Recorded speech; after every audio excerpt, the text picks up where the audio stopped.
একটি গ্রামে একটি সাধারণ পাখি থাকত, যার নাম ছিল টুনি। টুনি তার বাসায় তার কন্যা মনির সাথে বাস করত। টুনি তার কন্যা মনিকে অনেক ভালোবাসতো। তাই সে তার কন্যার জন্য প্রতিদিন খাবার খোঁজার জন্য বনে যেত। প্রতিদিন সকাল হতে না হতে টুনি খাবারের খোঁজে বনে চলে যেত এবং প্রচুর পরিশ্রম করে খাবার খোঁজে নিয়ে আনতো, যাতে তার কন্যাকে ক্ষুধার্ত থাকতে না হয়। তারপরে একদিন মিনা পাখি টুনিকে বলে যে, টুনি, বনের পশ্চিম দিকে একটা বড় আম গাছ আছে।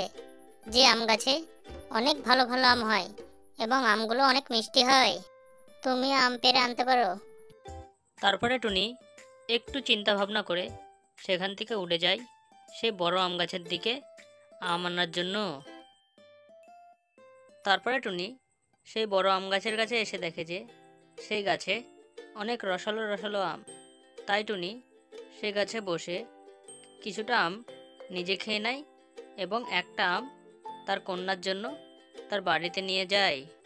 টুনি আম নিয়ে তার বাড়ি যাচ্ছিল, তখনই একটা শিকারি কাক টুনির পিছন ধরে টুনিকে শিকার করার জন্য, কিন্তু টুনি ভয় না পেয়ে সেখান থেকে উড়ে পালায় এবং একটা গাছের আড়ালে গিয়ে লুকিয়ে পড়ে, যাতে সেই শিকারি কাক টুনিকে ধরতে না পারে।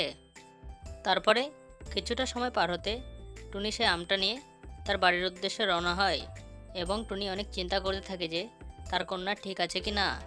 এবং বাড়ি গিয়ে টুনি দেখে যে তার কন্যা ঠিকই আছে। তাই টুনি তার কন্যাকে আম দিয়ে বলে যে, মনি, কখনো বিপদ সামনে আসলে ভয় পাবা না, সামনে এগিয়ে যাবা আমার মতো, ঠিক আছে? হ্যালো বন্ধুরা, যদি আমাদের এই ভিডিওটা তোমাদের ভালো লেগে থাকে তাহলে একটা লাইক এবং চ্যানেলটাকে সাবস্ক্রাইব করে দেবা এবং কমেন্টটা করতে ভুলবা না কিন্তু।